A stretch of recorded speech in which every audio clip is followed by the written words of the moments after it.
rise up, brothers and sisters, boys and girls, kings and queens, friends, frenemies, and you agents. My name is Uncle Mali. I'm here in Senegal. This is the Senegambia One channel. I'd like to welcome you because I need to talk about something that's happening over in Gambia. Now, there's a brother over there. His name was David. The Islamic version of David is Dawda. So he's known as Dawda now.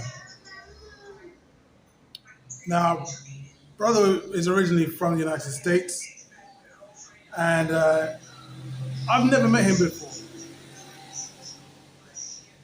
But so I know that he's been living, his life quietly out in the cut, doing his thing, not getting involved in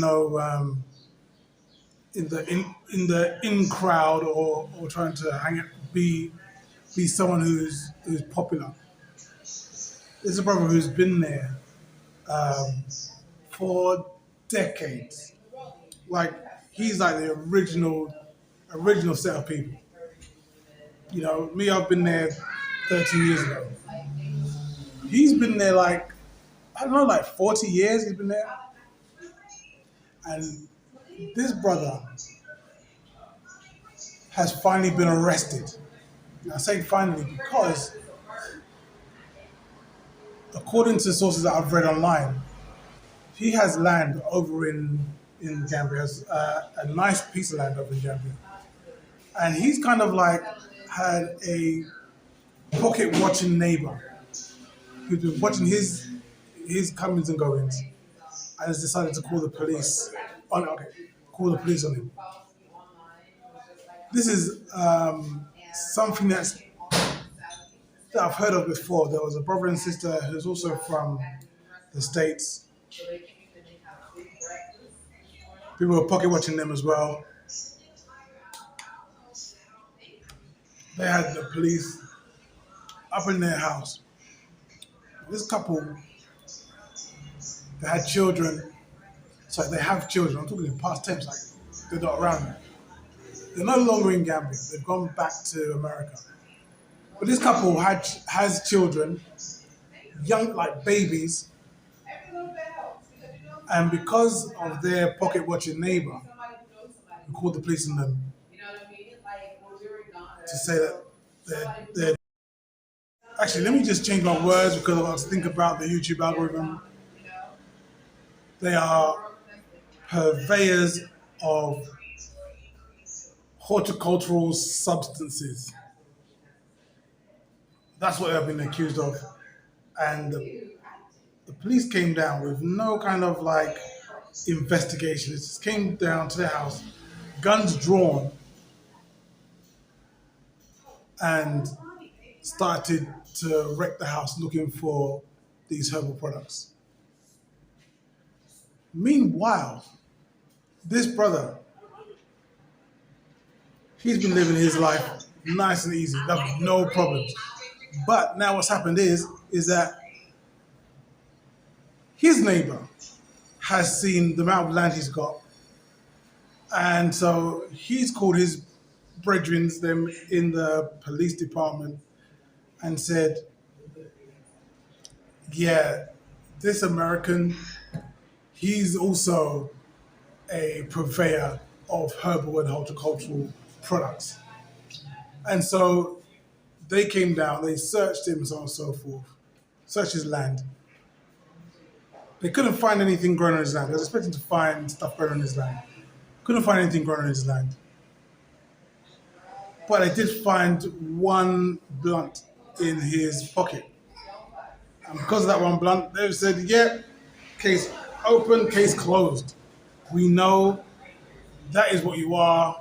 You have dreadlocks.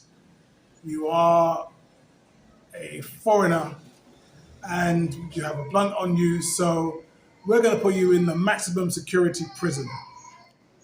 It's called Mile 2. And all the mad people, yeah, they don't have like a separate thing for people who are um, mentally unwell. So people who are mentally unwell, people who are murderers, the young man who took out Shakina. He was there until they deported him. This is not a safe. It's not a calm environment. And this brother is in his 70s, and that's where they put him. Interesting because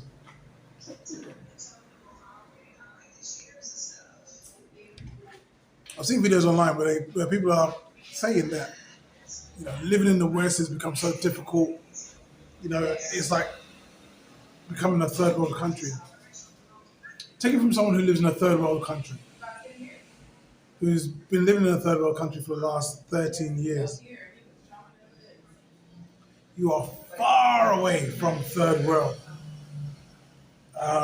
That terminology is a terminology that was invented by others to describe the kind of living that these people live.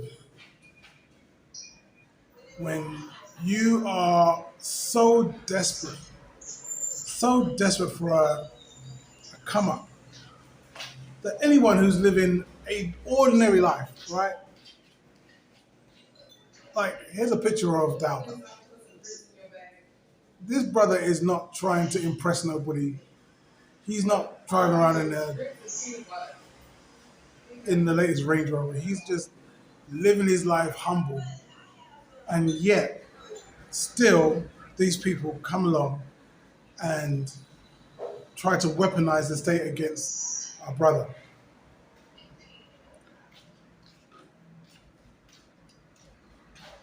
So if you are thinking of coming over here, play it easy. Play it easy. I don't even know whether I was thinking I was going to say to get to know your neighbors, but I don't even think that's a good idea. Actually, come to think of it, just take it easy. Keep yourself to yourself. Um, I don't even know whether the idea of after a while you'll blend it. You won't. You won't. This brother's been here for 40 years, and they're treating him that way. He speaks the language.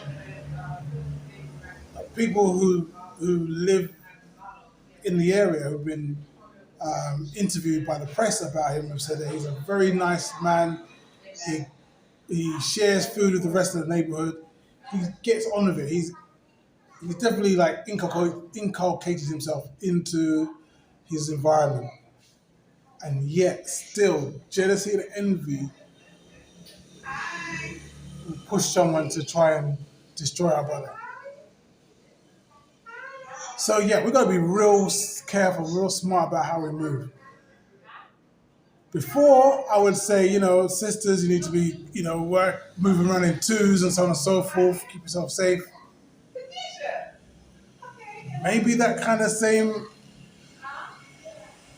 attitude or advice needs to be applied to everybody, to men as well. Because when you're dealing with people living in a third world who whose life is done at a level of subsistence, and they're used to that. They're getting married, they're dating, they're having babies, all in that subsistence kind of level of living. And you're there, you're like, no, I need a house with windows.